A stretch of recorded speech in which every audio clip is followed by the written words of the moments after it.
زندگی میں کتاب نظر سے گزاری احکام شریعت، اس کتاب کا نام اور اعلیٰ حضرت عظیم البرکت الشاہ احمد رضا خان فاضل بریلوی رحمۃ اللہ علیہ کی احادیث اس میں اکٹھی کی گئی کہ 12-14 کی تعداد میں اس میں ایک حدیث سماعت ہے۔ ایک شخص نے آقا مصطفیٰ علیہ السلام کی بارگاہ میں عرض کیا، یا رسول اللہ صلی اللہ علیہ وسلم، اگر گرم پتھر ہو کہ جہاں روٹی رکھی جائے، گوشت رکھا جائے، وہ جل جائے، بھج جائے، اتنے گرم پتھر ہو کہ قدم رکھے تو قدم جلے، بھن جائیں، جل جائیں، اگر اتنے گرم ترین پتھر ہو اور میں اپنی ماں کو اپنے کندھوں پر سوار کر کے 7 بار خانہ کعبہ کا طواف کراؤں تو مجھے بتا دے کیا میں نے اپنی ماں کا حق ادا کر دیا؟ کہ گرم ترین پتھر ہو اور والدہ کو کندھوں پر سوار کر لوں، 7 بار اللہ کے گھر کا طواف کروا دوں تو بتائیے کیا حق ادا کر دیا؟ میرے آقا صلی اللہ علیہ وسلم نے فرمایا، ماں کا حق ادا کرنے والے اتنے گرم اور شدید ترین گرم پتھروں پر تم والدہ کو اٹھا کر 7 بار طواف کرا بھی لے تو فرمایا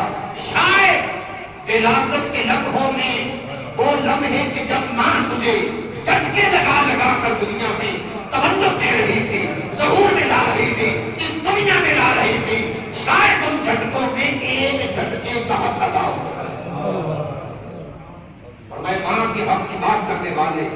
کہ میں نے ماں کا حق ادا کر دیا، شاید ایک لمحے کا حق ادا ہو۔ اس لیے ہماری نسل آج معاشرت میں، سوسائٹی میں، جدید تعلیم نے ہمیں اندھا اور بے بہرا کر دیا۔ ہم اپنے ماں باپ کے حقوق سے غفلت میں جا رہے ہیں۔ حکم تو یہ ہے کہ باپ اور بیٹا چل رہے ہو، ادب یہ ہے کہ باپ آگے چلے، بیٹا پیچھے چلے، بیٹے کے قدم بھی باپ کے قدموں کے آگے نہ پڑے، مگر آج کی نسل اس بات کا دھیان نہیں رکھتی۔ حکم تو یہ ہے کہ اتنا احترام کرو، اتنا ادب کرو کہ جس طرح خدا کی شان ربوبی کے تحت پالنا، اس نے یہی ذمہ داری والدین کی لگا دی ہے کہ والدین بھی اولاد کو پالتے ہیں، پرورش کرتے ہیں، ڈیولپمنٹ اور نمو کو نشو و نما کرتے ہیں۔ اس لیے اللہ رب العزت نے جتنے دنیا میں رشتے بنائے،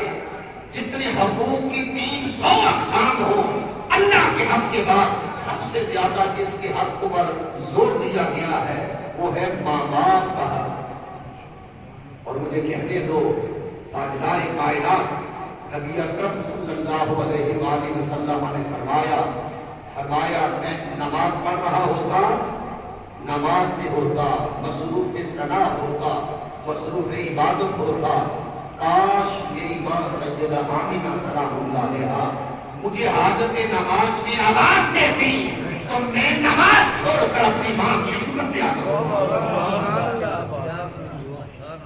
کہاں آج کا امتی وہ اپنی ماں کے حقوق سے غافل میں ہے، غفلت میں، اور اس کی آنکھیں تب کھلتی ہیں جب یہ دونوں نعمتیں اٹھا لی جاتی ہیں۔ لہذا خدمت کرو، ادب کرو، حسن سلوک سے پیش آؤ، ان کے باپ کے بھی اور ماں کے بھی انسان کی زندگی پر احسانات ہیں، بھلائیاں ہیں۔ اللہ رب العزت نے پہلا رشتہ ذکر کیا، وَبِالْوَالِدَيْنِ إِحْسَانًا، اپنے والدین کے ساتھ حسن دل کے ساتھ۔ عبادت میں احسان کہ اللہ کے ساتھ کسی کو شرک نہ کرو، شریک نہ کرو۔ والدین کے ساتھ احسان کہ ان کی زندگی پر نافرمانی نہ کرو، بے ادبی نہ کرو، حکم عدولی نہ کرو، حق تلفی نہ کرو۔ پھر تیسرا درجہ بیان کیا، قرابت داروں کے ساتھ احسان، رشتے۔ اب رشتوں میں بہن کا رشتہ بھی ہے۔ اب آپ کہیں گے کہ سیرت الرسول صلی اللہ علیہ وسلم اگر پڑھی جائے تو حضور علیہ السلام کی تو بہنی نہیں تھی، اللہ پاک نے نہ بھائی بنایا نہ بہن بنائی، یکتا اور کنہا اور لوتا اور نیگلا پیدا کیا۔ تو اگر کوئی بہن کے حوالہ سے دیکھنا چاہے تو کیا حسن سلوک و سیرت کا پیغام ہے؟ غزوہ حنین کے بعد پھر جب قیدی آئے، پھر پتہ چلا بہن شیمہ بھی آئی ہے، تاجدار کائنات صلی اللہ علیہ وسلم نے اپنی رضائی بہن کے لیے مصطفیٰ نبی اکرم صلی اللہ علیہ وسلم نے اپنی کملی بچھا دی، فرمایا تم رشتے میں میری رضائی بہن ہو تو اس کملی پر میں سیرت کا پیغام دینا چاہتا ہوں کہ سیرت رسول صلی اللہ علیہ وآلہ وسلم کا اس بات کا بھی مطالعہ کرو کہ اپنی رضائی بہن کے لیے کملی بچھانا، چادر بچھانا، یہ بھی حضور سرور کونین صلی اللہ علیہ وآلہ وسلم کی سنت طیبہ اور سیرت مطہرہ کا یہ بات روشن نظر آتا ہے۔ یہ بیٹی کا رشتہ ہے، کوئی سیدہ کائنات، سیدہ عالم، حلقہ جنت، نسیم جنت، شہزادی جنت، سیدۃ النساء العالمین، سیدۃ النساء اہل الجنہ، سیدہ فاطمہ الزہراء سلام اللہ علیہا کا کوئی سیرت کا مطالعہ کرو جی، کہ جب حضور نبی اکرم صلی اللہ علیہ وسلم اپنی رفتے جگر کے پاس تشریف لاتے تو سیدہ کائنات اپنے بابا کے استقبال کے لیے کھڑی ہو جاتی، آپ مبارک کو بوسہ دیتے اور اس جگہ پہ کھاتی جہاں خود بیٹھی ہوتی، کردار دیکھو، کبھی سجدہ کھڑی ہو رہی ہے اپنے بابا کے لیے، اور جب سیدہ کائنات تشریف لاتی تو مصطفیٰ نبی اکرم صلی اللہ علیہ وآلہ وسلم سیدہ کائنات کے استقبال کے لیے کھڑے ہو جاتے ہیں۔ کہاں امتی، کہاں ہمارے شملے، دستار، عزت، تاج، نخوت، تکبر، غرور، ہم کس راہ کی طرف چلے گئے کہ ہم بیٹیوں کے حقوق سے بے خبر رہے؟ ان کی سیرت کا اجلا اور ستھرا باب پڑھو کہ اپنی بیٹی کے استقبال کے لیے کھڑے بھی ہیں، اشارتی پر بوسہ بھی دے رہے ہیں اور اس جگہ بٹھا رہے ہیں جہاں ہم خود آپ صلی اللہ علیہ وآلہ وسلم کا جہاں بیٹھنے کی مبارک جگہ، قرابت دار، رشتے دار۔ حضور نبی اکرم صلی اللہ علیہ وآلہ وسلم سے شخص نے سوال کیا، میرے آقا ایک ہی عمل بتا دے کہ جنت میں چلا جائے،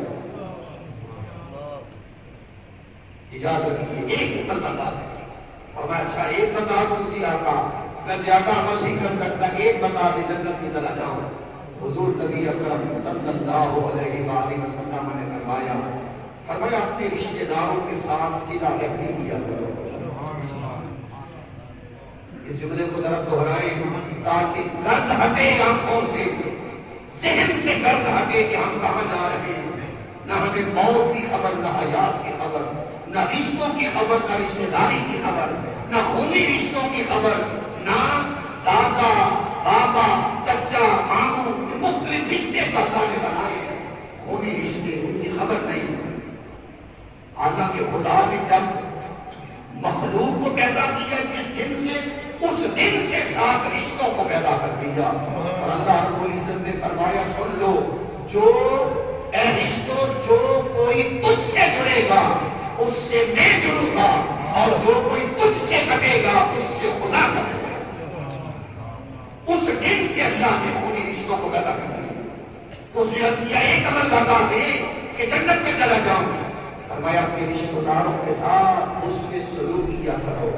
اس میں محبت کیا کرو، اس میں اخلاق سے پیش آیا کرو، صلہ رحمی کیا کرو، نیکی اور احسان کیا کرو۔ اس نے عرض کیا آقا پیار سے وعدہ کرتا ہوں، رشتہ دار بے شک ظلم کرے، ستم کرے، تباہ کرے، آپ سے وعدہ کر رہا ہوں آپ کی ہدایت مبارک کے ساتھ میں زندگی بھر اپنے رشتہ داروں کے ساتھ اس نے سلوک کروں گا، صلہ رحمی کروں گا۔ میرے آقا صلی اللہ علیہ وآلہ وسلم نے فرمایا اگر تو نے ایسا کیا میں تجھے مبارک دے رہا ہوں کہ خدا کی قسم تو بخشا دے۔ ایک عمل پر بخشش مل رہی ہے، ایک عمل پر جنت مل رہی ہے۔ آج ہم اپنی نسل کو دیکھیں، نسل کے اندر نہ چچا کاتب رہا، نسل کے اندر نہ دادا کاتب رہا، نسل کے اندر نہ ماں باپ کاتب رہا۔ وہ کون سی تعلیم ہے جو ہمیں بے ادبی کی طرف لے جا رہی ہے؟ حالانکہ تعلیم 2 چیزوں کا نام ہے، علم بھی ہو ساتھ تربیت بھی ہو۔ تربیت ساتھ شامل ہے، زیور تعلیم بھی ہو اور ساتھ زیور تربیت بھی ہو، مگر آج ہم غفلت میں ہیں، ہمیں غفلت سے نکلنا چاہیے۔ اگر ہم بے ادبی کی راہ پر جا رہے ہیں ہمیں حسن ادب کو اپنانا چاہیے، اگر ہم غفلت کی طرف جا رہے ہیں ہمیں بیداری کی طرف آنا چاہیے، اگر ہم ضلال کی طرف جا رہے ہیں ہمیں عروج کی طرف جانا چاہیے، اگر ہم جہالت کی طرف جا رہے ہیں ہمیں روشنی علم اور تعلیم کی طرف جانا چاہیے، اگر ہم خدا کی رحمت سے دور جا رہے ہیں ہمیں اللہ کی رحمت کے قریب ہونا چاہیے۔ اور اس نے قرآن مجید میں فرمایا ان رحمت اللہ قریب من المحسنین، فرمایا جو احسان کرنے والے ہیں ان سے ان کے قریب میری رحمتیں ہیں، میری رحمت کی اس طبقہ کے قریب ہے جو محسنین کا طبقہ، احسان کرنے والوں کا طبقہ اور نیک بن جانے والوں کا طبقہ۔ شاید ہمارے اندر اس سے لڑائیاں شروع ہو گئی، چکریں شروع ہو گئی، دشمنیاں شروع ہو گئی، ہم معاف کرنے کو تیار نہیں۔ مسجدوں میں یہی ماحول ملتا ہے، سوسائٹی میں یہی ماحول ملتا ہے، خاندان میں یہی ماحول ملتا ہے۔ بھائی کو دیکھو بہن سے ناراض، بہن کو دیکھو بھائی سے ناراض، بیٹوں کو دیکھو باپ سے ناراض۔ کب تک ناراضگی رہے گی؟ آنکھیں بند ہوتی ہیں اور بندے کو منومتی کے نیچے جب دبا دیا جاتا ہے کروڑوں نفرتیں دب جاتی ہیں، کروڑوں رنجشیں دب جاتی ہیں، حضرت انسان بندگی کائنات میں چلا جاتا ہے۔ پھر اب کیا پچھتائے ہو جب چڑیاں چگ گئی پھر بندہ کہتا ہے یار سنبھلنے کا موقع نہیں ملا۔ پھر ہم قبر میں جاتے ہیں، ماں معاف کر دے، باپ معاف کر دے، بہن معاف کر دے، شیخ معاف کر دے۔ وہ سبق کے باقی کا کیا فائدہ؟ زندہ تھے تو ہم نے قدر نہ کی، زندہ تھے تو ہم نے احترام نہ کیا، زندہ تھے تو ہم نے حسن سلوک کے ساتھ ہم نے ان سے محبت بڑا سلوک نہ